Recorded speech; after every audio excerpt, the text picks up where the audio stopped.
2 രാജാക്കന്മാരുടെ പുസ്തകം 4 അധ്യായം 14 മുതൽ 17 വരെയുള്ള വാക്യങ്ങൾ.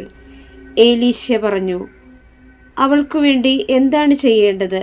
ഗഹസി പറഞ്ഞു, അവൾക്ക് മക്കളില്ല, ഭർത്താവ് വൃദ്ധനുമാണ്. അവൻ പറഞ്ഞു, അവളെ വിളിക്കുക. വിളിച്ചപ്പോൾ അവൾ വാതിൽക്കൽ വന്നു നിന്നു.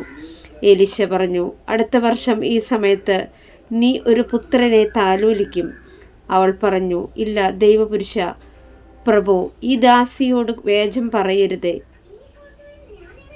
ഏലീശ പറഞ്ഞതുപോലെ അവൾ ഗർഭം ധരിച്ച് അടുത്ത വസന്തത്തിൽ ഏകദേശം ആ സമയത്ത് ഒരു പുത്രനെ പ്രസവിച്ചു. വചനം പറയുന്നു, നമ്മുടെ വിശ്വാസമാണ് നമ്മളുടെ ഓരോ ആഗ്രഹങ്ങളെ സാധിച്ചു വരുന്നത്. ഇപ്പം ഏലീശ പ്രവാചകൻ പറഞ്ഞിട്ടും ശൂനാങ്കാരിയായ ആ സഹോദരി വിശ്വസിച്ചില്ല.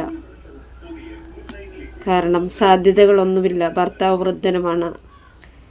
സാധ്യതകളെല്ലാം അസാധ്യ കാര്യങ്ങളെ സാധ്യമാക്കുന്ന ദൈവത്തിൻ്റെ വചനമാണിത്. യേശുവിന് അസാധ്യമായിട്ടൊന്നുമില്ല. ഈ വചനം എല്ലാവരിലും മാംസം ധരിക്കട്ടെ.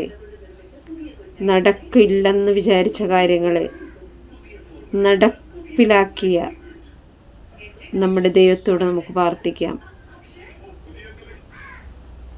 അടുത്ത വസന്തത്തിൽ ഈശോയെ, ഞങ്ങൾ ആഗ്രഹിക്കുന്ന ഒരു കുഞ്ഞിനെ ഞങ്ങൾക്ക് നൽകണമേ. ഈശോയെ, മക്കളില്ലാത്ത എല്ലാ ദമ്പതികളെ സമർപ്പിച്ച് പ്രാർത്ഥിക്കുന്നു. അവരെ അനുഗ്രഹിക്കണമേ.